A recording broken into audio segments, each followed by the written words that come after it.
Bienvenue. Mon nom est Patricia Charret-Muguaneza. My name is Patricia Charret-Muguaneza, and I'm from the International Development Research Center, or IDRC. And it's an honor for me to welcome you to this fireside chat on building climate resiliency through financial reforms. Just a reminder, please, to maybe put your phone to silent, just to make sure there's no interruption during the event. So we have convened this discussion here on the margin of the Canada CARICOM Summit to explore a serious issue: the resilience of small island developing states in the face of climate change. Our distinguished speakers will delve into the strategies and approaches that can help small island developing states transition to net zero economies and sustainable development while mitigating adverse impacts of climate change. We hope that the discussion will inspire solutions for governments, policymakers, and financial sector leaders so that they can implement them. But first, I'd like to acknowledge that the beautiful space we are gathered here today is situated on unceded territory of the Algonquin Anishinaabe people, whose stewardship on the land and waters we now call Ottawa date back time immemorial. Indigenous knowledge, is strongly linked to the land and ways of life. As organizations supporting and sharing knowledge in Canada and internationally, this acknowledgement means reaffirming the value of local and Indigenous knowledge. Our esteemed speakers, Mr. Timothy N.J. Antoine, Governor of the Eastern Caribbean Central Bank, Ms. Jennifer Elliott, Advisor at the International Monetary Fund, and both board members of the Toronto Centre, and Ms. Erin Tansey, Director of the Sustainable Inclusive Economies Program at IDRC, bring with them a wealth of experience and insights to this conversation. Welcome. After the chat, there will be a Q&A, so we're very looking forward to your questions, to bring your perspectives, your questions to the conversation, and to also make sure we tease out all the expertise that our speakers are bringing to this event. So if you have a question, please raise your hand and we will bring a mic to you. Also, a quick note to say that the event is recorded and the recording will be online shortly. So without further ado, I would like to invite Mr. Babak Abbasadeh, President and CEO of the Toronto Centre, for opening remarks. Mr. Abbasadeh, over to you.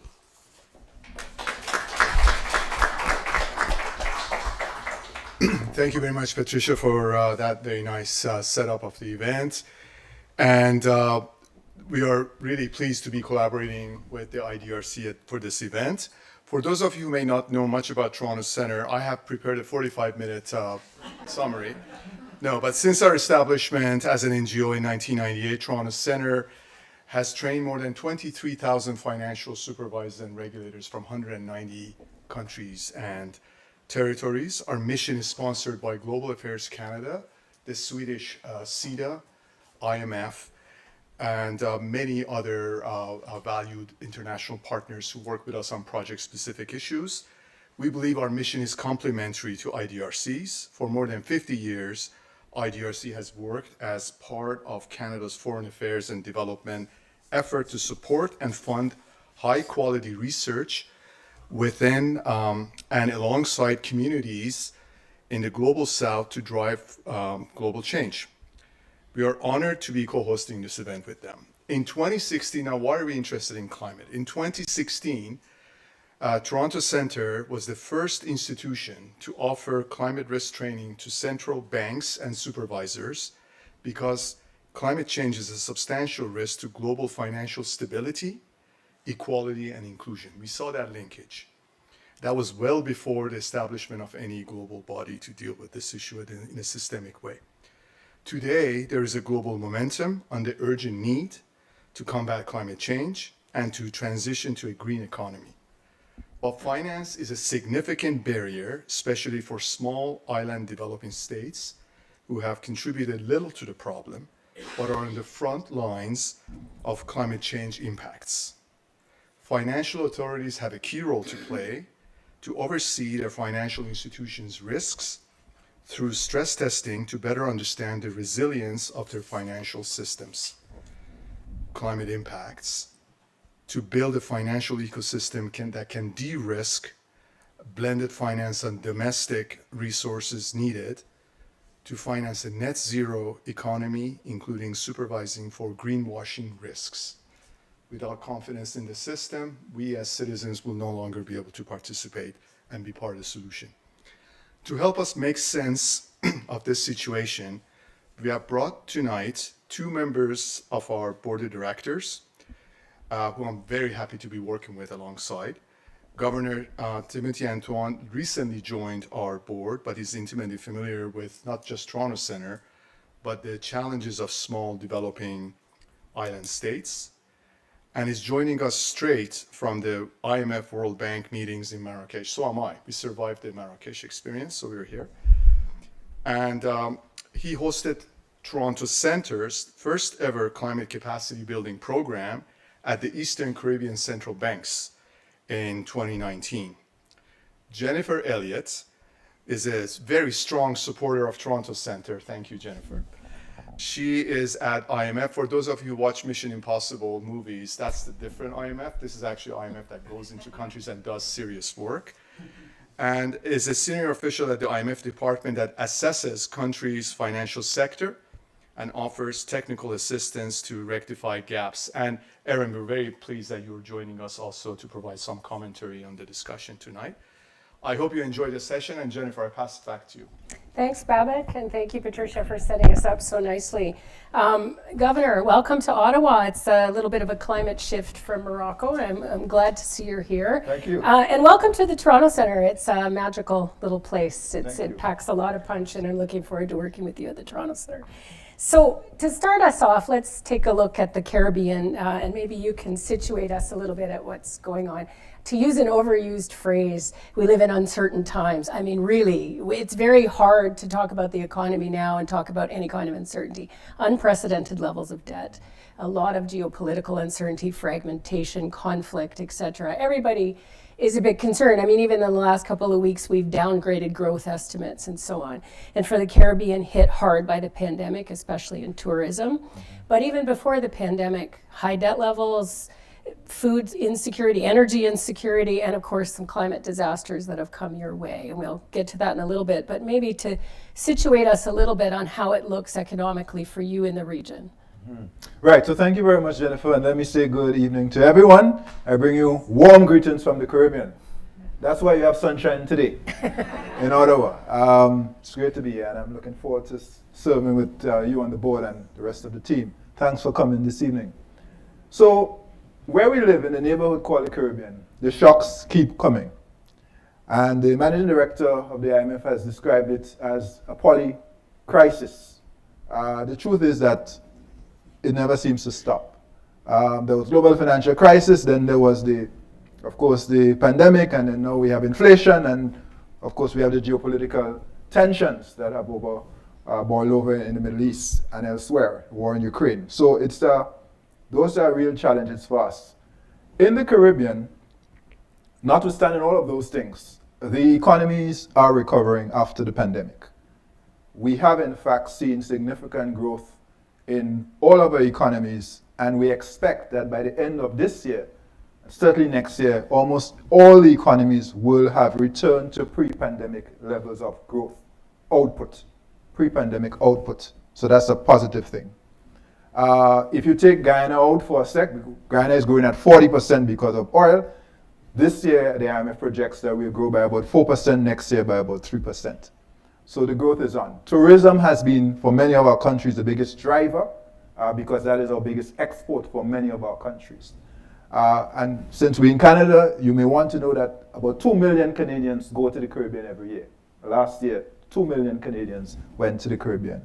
By the way, we could take more of you, so please stop. I know we have capacity. We've had some challenges with Elliott, but we're working through those. On the debt side, and you mentioned debt, the region is highly indebted. That was pre-COVID. It is still the case. And in fact, because of the pandemic, we saw a jump in debt because growth collapsed. We had the largest growth shock on record. I give you an example in the region I work for, the ECCU, 16% decline in growth in 2020. The GDP debt to GDP ratio moved from 65% to 88% in 1 year as a result of the growth shock. But now that the growth has recovered, or has returned, we're now back to around 70% this year, and hopefully that will continue to trend down. So debt is definitely, again, on the downward trajectory. On the question of health and food and nutrition security, very briefly, health is a major issue in our region. I don't know if you know this, but almost 8 in 10 deaths in our region come from NCDs, non-communicable diseases. So here I'm speaking of hypertension, diabetes, obesity, cancer. It's a real challenge. Almost 8 in 10 deaths. That was before the pandemic, and we saw it exacerbated by the pandemic because people with pre-existing conditions did not survive or have had long COVID and many other issues. On food and nutrition security, while the Caribbean will not make any, except for maybe Haiti, any list of the most insecure countries in the world, the fact of the matter is that a survey by the FAO, the Food Agriculture Organization, in 2021 indicated that about 59% of the Caribbean is food insecure. And there's a nuance there that you need to appreciate. There's the issue of access to food, and there's the issue of access to quality or healthy food. And part of the real challenge in our region is that we're eating badly, meaning highly ultra-processed foods, which are contributing to the non-communicable diseases I just referred to. So we have an issue there with respect to food and nutrition security, which we have to resolve. We import about 80% of what we consume. And much of that, of course, is food from abroad, ultra-processed food. In the area of energy, and I'll stop with gender in a minute, on energy, about 80 to 90% of our energy is still dependent on fossil fuels, which means we have among the highest electricity rates in the world. If you're doing 35 cents per kilowatt hour for energy, you cannot transform that region, and you cannot be competitive. And that's the challenge that we have. And you see what's happening with oil prices, again, because of what is going on in the Middle East. Finally, on gender, there has been some progress. More and more women are getting education opportunities and are graduating. Positive. More and more women are entering the political arena and entering our parliaments. Positive. But we do see still a challenge with respect to their access to employment and access to credit. And those are areas that we have to continue to work on. Canada's role in terms of this feminist agenda obviously is very important. We have seen women and girls lifted, but we still also see 1 in 4 women who indicate that they have been abused, gender-based violence, and that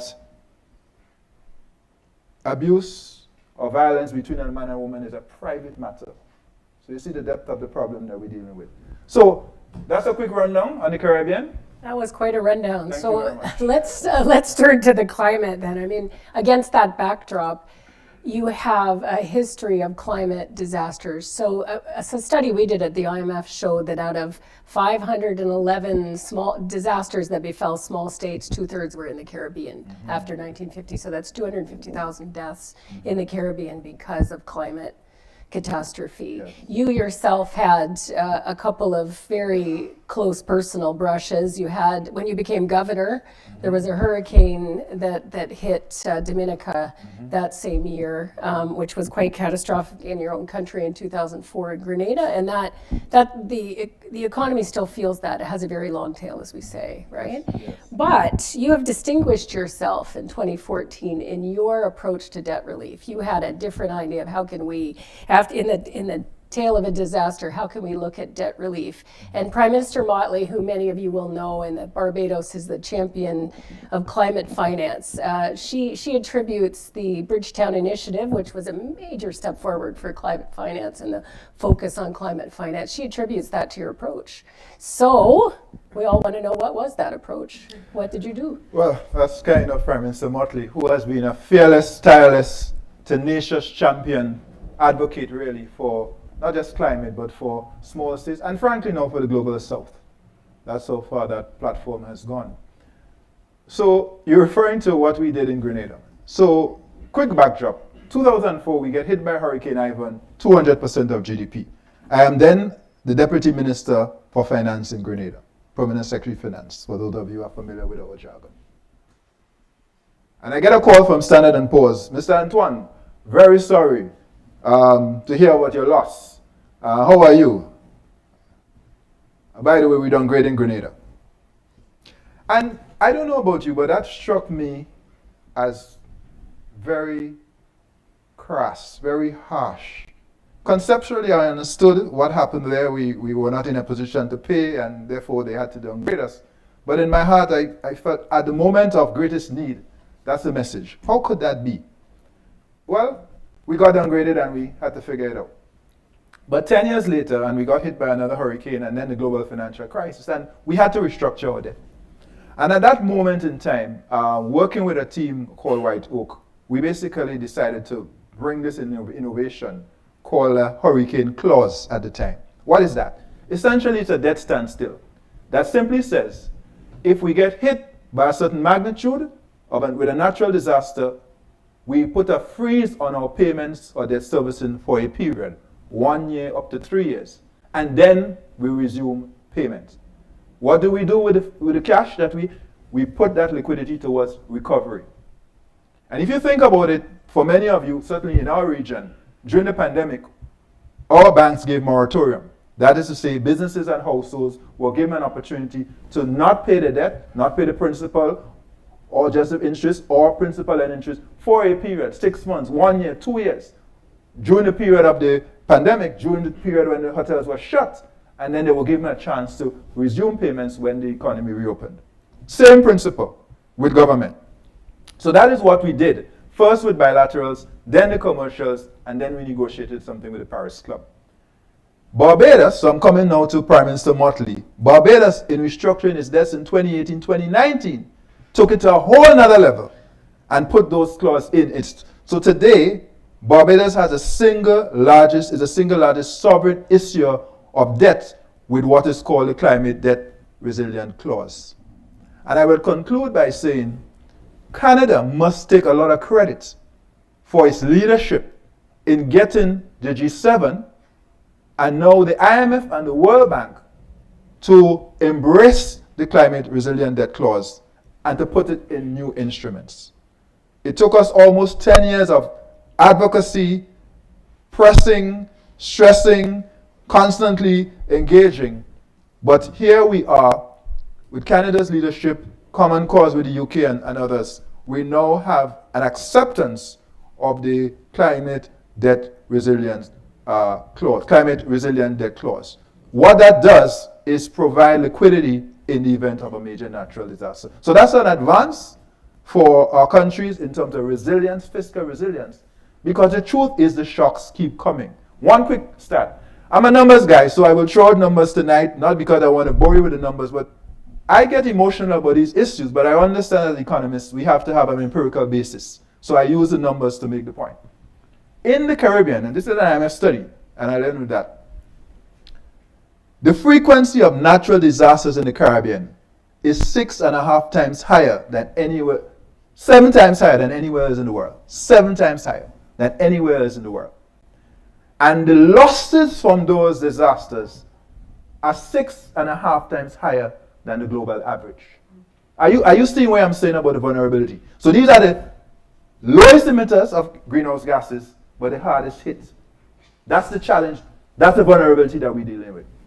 So Prime Minister Motley has championed what is now described as a Bridgetown initiative to shine a light on these issues and to do a number of things. One, liquidity, to get the IFIs, international financial institutions like the IMF, the World Bank, the IDB, to provide more liquidity to countries such as ours. 2, debt relief, the CRDC, the Climate Resilient Debt Clause. 3, private sector financing to support climate adaptation. 4, more funding from the IFIs. 5, trade. That's in a nutshell what that has morphed into, starting with that humble step we made in 2014 with the hurricane clause. This is true, right?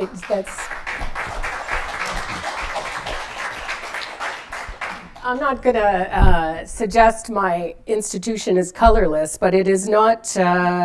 It is a gray kind of place sometimes, and it's taken us a while to come to climate as a mainstream issue for us, and that's definitely the case. So, and Babak's right. The Toronto Centre started this drumbeat a long time before other institutions, but it is generally difficult to get the gray world of central bankers and financial guys to care about longer term things. So, and I've got a couple quotes here. We were talking, Aaron and I were talking before, Larry Summers of all people, right? The former Treasury Secretary in the US, not known as a fuzzy wuzzy guy, right?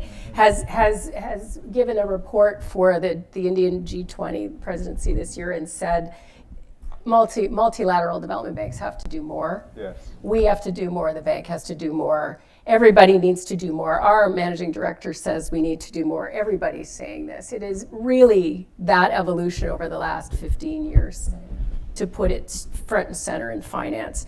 So having said all of that, we can think about what the international community is, going a little bit more local, thinking about what can central bankers and financial supervisors be doing. So the Toronto Centre is speaking all the time to central bankers, training financial supervisors. And they have built climate a little bit in, but what can they do? What can you guys be doing inside the ECCU and in your region?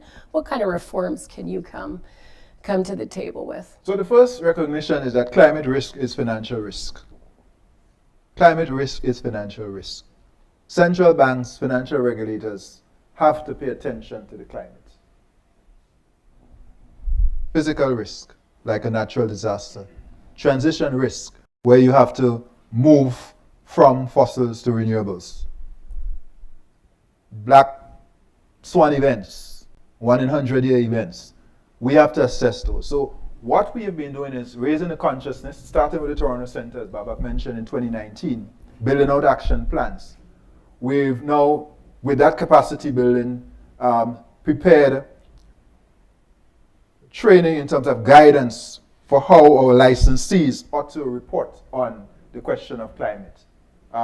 Risk assessments.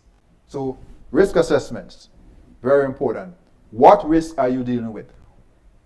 Of your assets under management, for example, in the Caribbean, tourism, many hotels are on the coast. Therefore, there are real risks to these assets. And frankly, in many of these islands, 90% of the built-up environment is on the coast. What does that mean for your loan book over time? That has to be assessed. That's risk assessment. So we play a role in helping our licensees to prepare, with the requisite guidance, their own climate risk assessments. Stress testing. If this happens, what happens to your balance sheet? If this happens, what happens to your capital? That's important. Capital, as you know, is important to absorb shocks and to remain a going concern. So we're always concerned about capital adequacy for financial institutions. Then the other piece is, so what? Having done the risk assessments, what do you do next? And the key part to that answer to that question is climate resilient financing. In other words, financing for not just mitigation, but adaptation. That is where we have to get into climate finance. That is what Larry Summers is talking about, where the IFIs have to do more. That's where the private sector has to become involved now. Because having assessed the risk, okay, we know climate change is real. Okay, these are the risks. What are we going to do about them? What are we going to do about them? We need to think, the markets now need to work to address this risk and to make provisions to protect the financial institution and to protect our economies. And by the way, this is true not just for small island states, it is also true for advanced economies like Canada. Because the climate is a global issue. and we are all in peril if we don't do something about it. This is the hottest year on record. This will be the hottest year on record. And we're at around 1.2 degrees Celsius as we speak.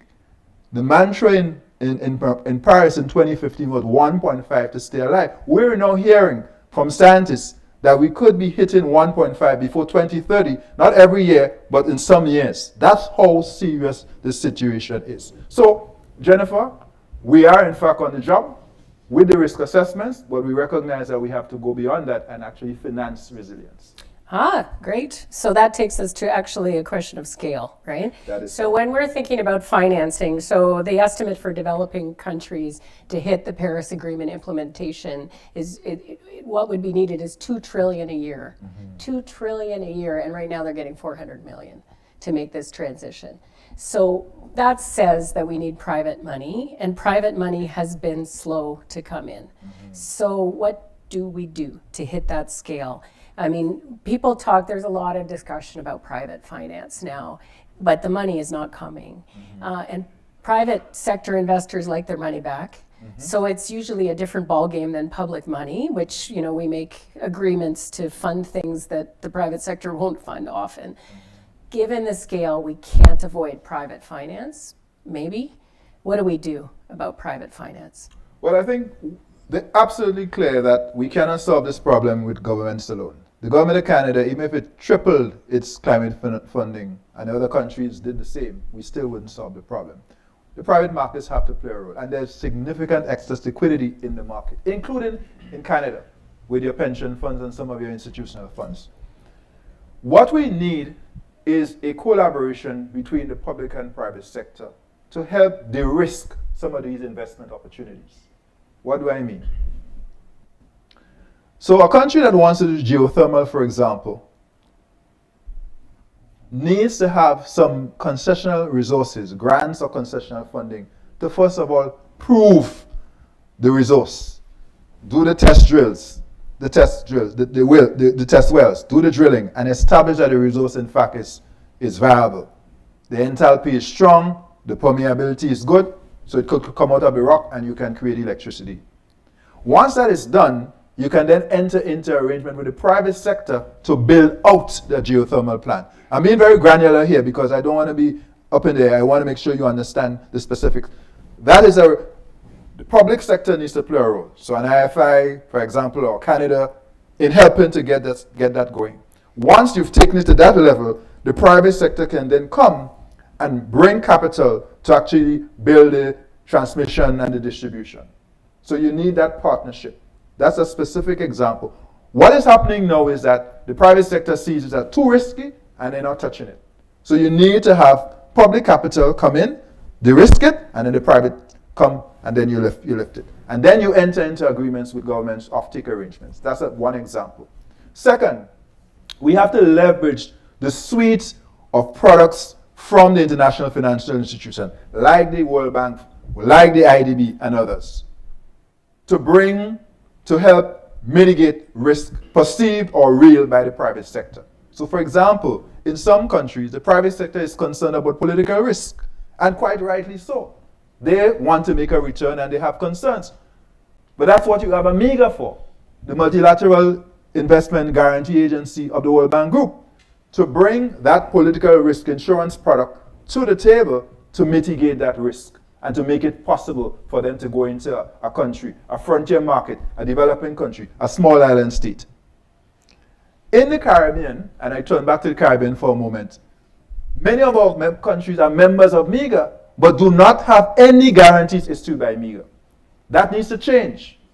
Jennifer, that needs to change. But why is it? Tell me. Why is it? Because in many cases they're deemed to be too small, and also because there is a reticence by the IFIs to go into these countries. So it's not just the private investors, but even the IFIs. They like the big ones. The big ones are easier. It's true. Brazil, Mexico, well, let me not say. Don't talk about Argentina. Right? Come on, not fair. No, I won't go there. So, what President Banga said in Marrakesh last week was important. He said, he's from the private sector, former CEO of MasterCard, that he has brought the private sector to the table. They have started to have those conversations. And if he can bring the full suite of products, the partial credit risk guarantees, the political risk guarantees, to the table with private capital, we could begin to really scale up. That is what is going to be required. So that's a shift on the part of the IFIs, and it also requires a certain commitment from the private sector. So 2 concrete examples of how I think we can begin to scale up private financing. Yeah, and I mean, I don't think that the private finance challenge is so easy even for the big ones, right? But for you, for small states, this is a very complicated. And one question I had, which I'm not sure how you'll answer, is what about pooling? How tough is that? Pooling is definitely an issue. So just as you asked that to say, we've done some initial work in terms of, for example, on renewable energy, to give a very concrete example, on diagnosis on the barriers to investment. 2 things we found. 1, there are gaps still in some of our countries with respect to the policy and regulatory environment. Okay. So for example, you want to do renewables, you want to do solar PV, for example, what's your feed-in tariff? If you're an independent power producer, you have to have clarity from your electricity provider, your utility company, what your feed-in tariff is going to be. You know what you pay or what you buy electricity, what are they going to pay you when you sell to them? That clarity is important because when you go to your financial institution, you have to establish what your payback period is going to be, and you can only do that if you know you have clarity on price. So that's one area. There's an area of capacity. But then the third area, I said 2, but there are 3, is the bundling. So to your point, what we've found is that in many of our countries, the initial investment offerings are too small individually. So they need to be bundled. They need to create a portfolio. Some investors want to look at 100 million and up, not 50 million, not 10 million. They want to do 100, they want to do 200 million. So one of the things that we will have to do, and again, you have to have somebody to assist you with structuring these deals, is to be able to bundle a number of investments so that you make it attractive for the big investors, certainly the institutional funds. Okay. Well, thank you, Governor.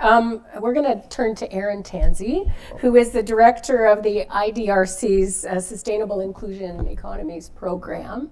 Aaron has a fantastically global point of view here to bring to this. So zooming out a little bit from what the governor's talked about and given all your experience looking across the globe at small economies and developing economies.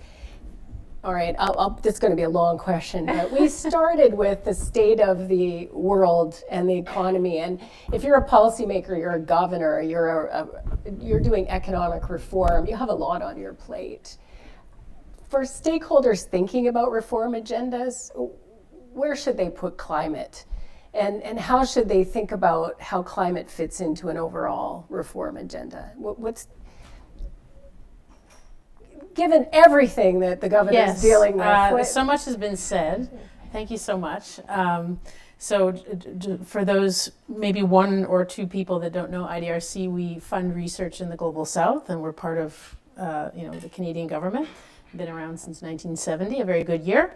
One of the things that I heard a little bit about, but not so much, was the issue of loss and damage.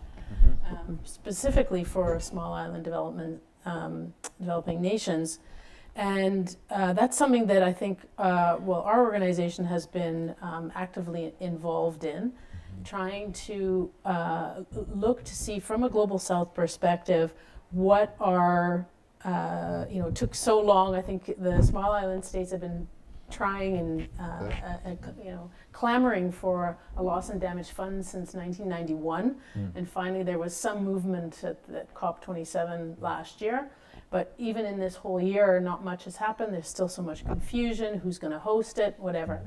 And so I think when what we have done is looked to see what the main barriers are to accessing finance. A lot of them have been discussed already. Loans are usually the way that climate finance is being dished out, but so many of these countries have so much debt that it's impossible for them to take on more debt and actually get loans.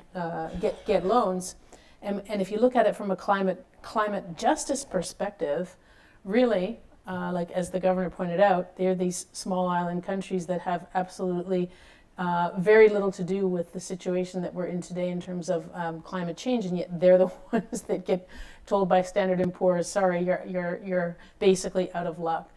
So, some of the barriers have been mentioned. As I said, I mean the idea of this continuing to be focused on loans, I think, is unrealistic. And also the governance structure of the institutions that provide these loans, I think, needs to change. It currently seems to be driven by the shareholders and that governance structure, as opposed to by the emergencies that are happening all the time. So they're not agile enough to really react in an effective way. And of course, a lot of these financial institutions are still very much investors in fossil fuels, so that's a bit of a challenge. Furthermore, still very difficult for the financing to actually get to countries. It always has to go through an intermediary, whether it's through a UN agency or others. So there's a cut taken off there. So we need to find a way to get rid of the middleman, middle woman, middle person, so that financing can flow directly to these countries more quickly, more readily. Those are just some of the barriers that I think we've touched on. We have to keep pushing for.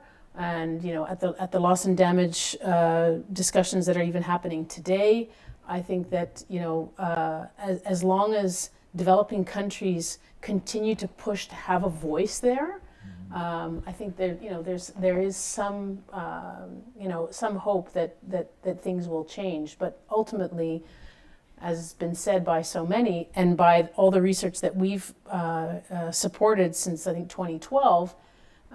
The current financial model are just so prohibitive and are not getting us to where we want to go, which is to a place where there's more resilience. So when there is a climate disaster, less people die and more things are saved. And we're not even talking about the non-financial loss and damages.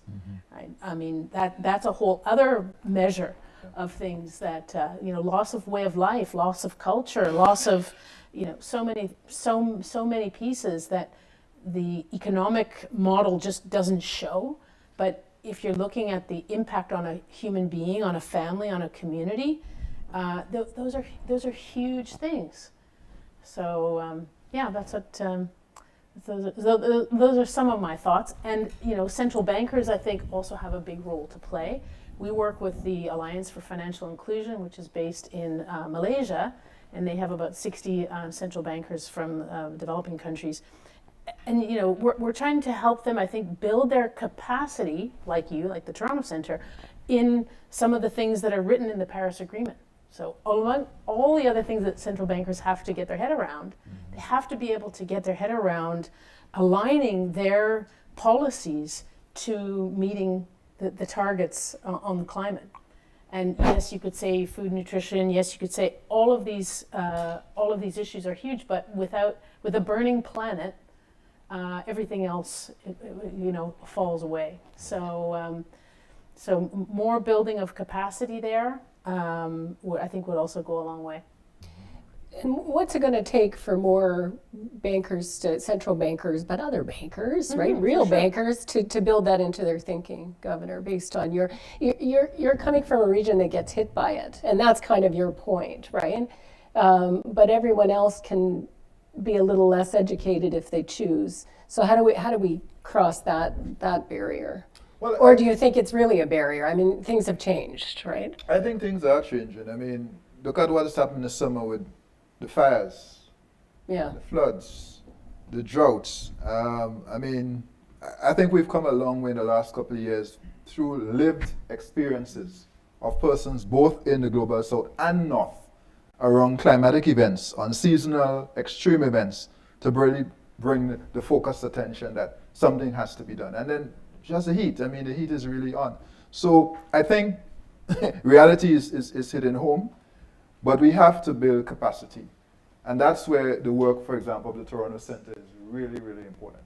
And if anything, Toronto Centre has to do more, and others, of course, but Toronto Centre has to do more because more and more regulators, bank and non-bank, have to step forward. I think there was an initial, and there still is obviously a preoccupation with inflation. Naturally, that's the first order of business for a central bank, typically, inflation targeting. And it has been difficult, and I empathize with you, Canadians, but I will say the same thing is true in the region. We're dealing with high inflation. Not maybe the same housing pressure that you're dealing with, but there are other areas that we're grappling with. But even as they work on bringing inflation, continue to bring inflation down, they have to continue to move forward. And I was very pleased, yesterday in a discussion with Bank of Canada to see the work that they're doing with respect to climate. Because I think you have to see more and more of that. There has to be the leadership from the advanced economies, but then obviously build capacity in other countries, not just in the Caribbean, but around the world, to really bring the regulators up to a point where they are fully treating with those risks concretely, and then of course looking, like I said, to bring financing to the table. Because if all we do is assess risk, all we've done is to confirm what we know to be true, that we are high risk. But we have to go beyond that. And that is a part of COP and others, getting the Paris commitments agreed on, getting the loss and damage fund actually activated to begin to really move the needle in that regard. So I think the work is in train, but a lot more has to be done on the capacity front. So I want to just follow up, Aaron, on your point on economic models. They don't bring in climate because they don't price things very well that haven't happened. And damage that hasn't happened, but we're doing more of that. Is that something you think about at the IDRC when you think about research? How do we, it's almost a communication effort. How do we connect the dots for policymakers so that they can see the hardcore, how are you going to eat? How are you going to, have transportation? How is your farmland going to survive in climate disasters? Is that something you think about at the IDRC? Oh, yeah, absolutely. And I mean, one of the, IDRC's approach is often to work with academic institutions, universities, et cetera, to help them build their own abilities and capacities to think it through, to get that going. And so there are several examples, not necessarily in the Caribbean, where we are putting money into research hubs within universities to build those capacities, even on like statistical data collection of these things, right? And I mean, I think it's a great place to put it in a university institution because it'll stay there forever as opposed to something that's just hanging on its own. And you get, young students and people that are going to grow into decision makers that have this knowledge. I mean, even on loss and damage, for instance, how do you measure the losses? Exactly. How do you measure the damage? Who's going to measure them? Yeah. Who has that capacity to do that in a country, so vast? So yes, we think about it. Yeah. Good. And Governor, back to one of Aaron's points on debt. So this is one of the conundrums, right? Because in highly indebted places already, and debt levels globally are just sky high, consumer debt, sovereign debt, households and corporates, all of them. So how do we square that with the need for climate finance? Because really it is infrastructure finance we need, right? How do we square that ability to fund what we will need for a sustainable future with debt levels the way they are, besides the cost, but just in general, like Well, I think there are a number of areas we have to pursue. Clearly, there are products such as debt for nature swaps, for example, which is still fairly boutique arrangements. We've seen a couple in Belize of late, 364 million. We've seen some things out of Barbados, 185 million, a blue bond, Seychelles. So I think we have to scale that up, the debt for nature swaps. I do believe that we clearly have to get bigger ambition from our international partners around bringing financing to the table. And then we go back to the private sector. Because in some of these countries where you're dealing with significant debt, grants will have to be made available. Mm-hmm. That is something people are reticent to discuss, and there are all sorts of explanations or issues around why or why not. But to deal with some of these issues, there's just no additional carrying capacity or fiscal space. So you're going to have to bring additionality to the table. So either replenishment, for example, on the World Bank side, has to be a bigger either. And that's why, again, Bangor calls for a bigger and better bank. And he acknowledges that the World Bank, for example, has to do better, faster in terms of their processing of projects, but also they will need bigger, they'll need more resources. They have stretched their balance sheet in what is called capital balance sheet optimization, but there's a limit to that. And then beyond that, there will need to be additional resources brought to the table. By the way, in Canada, and I'm in Canada, so I have to make this point. I mean, as generous as you are, you're only doing 25 cents for every $100. That's nowhere near the 0.7%. Hello? Yeah. Am I speaking to anyone? So I'm making the point, when I talk about ambition, there is some scaling up that it needs to be done. 25 cents for every $100. That's your contribution in aid right now. That needs to increase. And not just Canada. But I'm in Canada, so I speak to Canada. So those are the areas where you would expect to see some improvement, specifically around climate, to be able to meet that commitment, that 0.7% commitment, but also to really meet the moment in terms of what is required. You know, we at the IMF, we have the Resilience and Sustainability Trust, which is a new attempt to do exactly this. Yes. And I was saying to Aaron before we were on, one of the difficulties with that just remains the size. And then it sounds like a lot of money, but if you put it up against $2 trillion a year needed to do this transition, it's just not. So that's kind of a bottom line numbers problem. All right, shall we take some questions? We kind of went low energy depressed at the end, and I don't want that to be the case, because all of these people thinking so thoughtfully about this very complicated problem, that's what it's going to take, right? So questions on how we're doing it, where we're going? Sorry. Jake's got the mic. Anatole. So thank you, Governor Aaron. My question is, Toronto Center works in many different countries, and we try to build awareness on these issues, but where does that voice go? So how is it that small states like your own, or Sierra Leone, or Malawi, or other places where we go are getting the message out? Because we see the impact both economically and infrastructure-wise of the type of climate events that occur. How are they getting their message, or how can they get their message out to where the impact of your 25 cents on the $100 will be heard? Is that for me? Well, I certainly think they have to engage. I mean, the Caribbean is in town this week at the invitation of Prime Minister Trudeau, the CARICOM Canada Summit.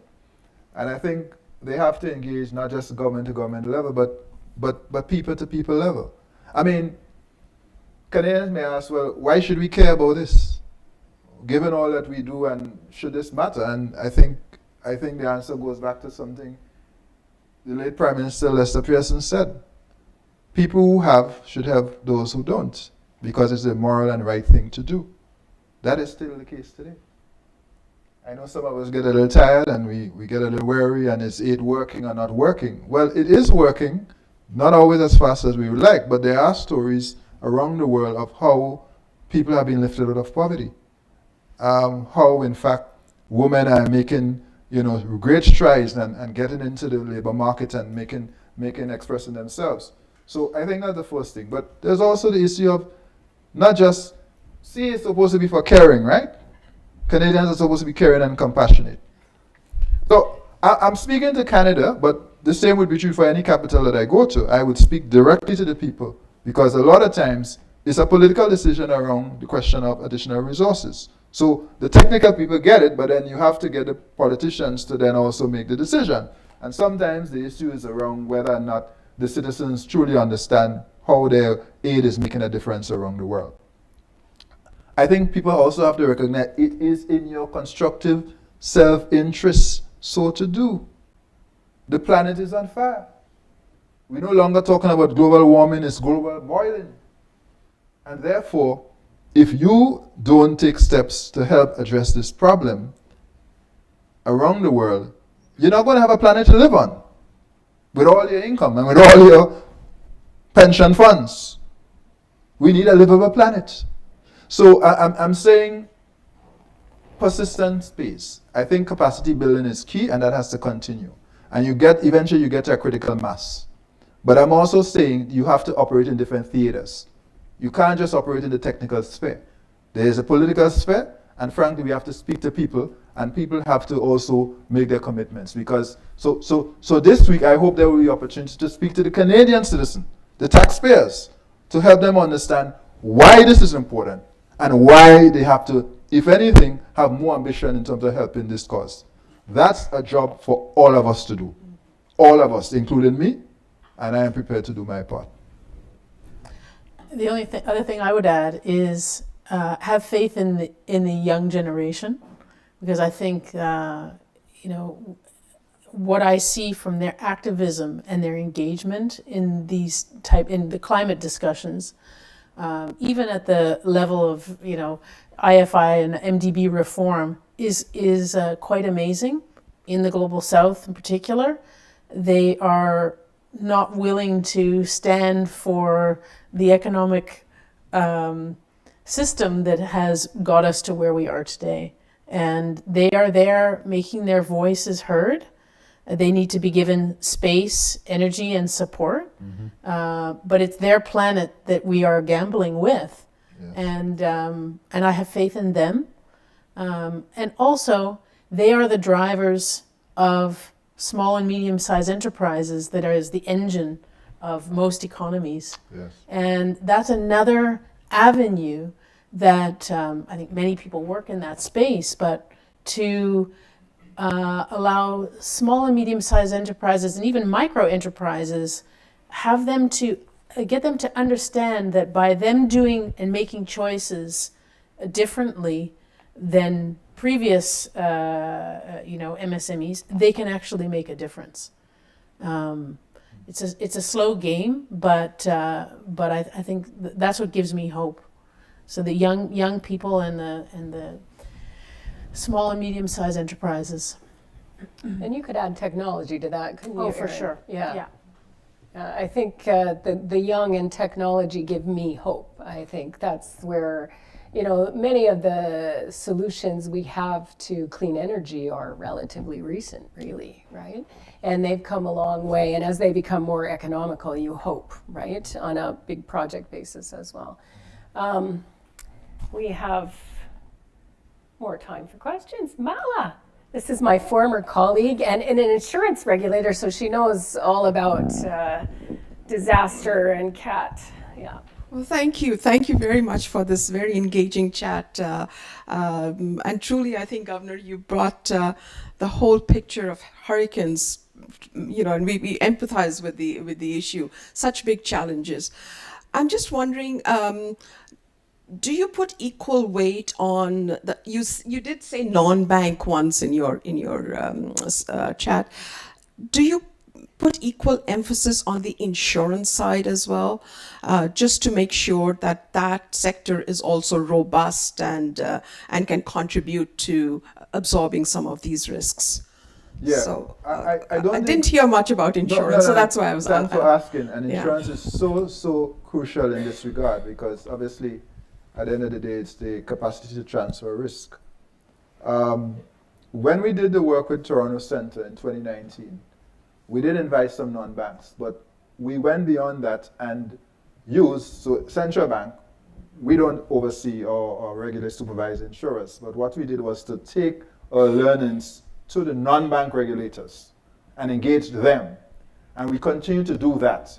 So the capacity that we're building at the Central Bank is also capacity that we're building with non-bank regulators, certainly in the Eastern Caribbean currency.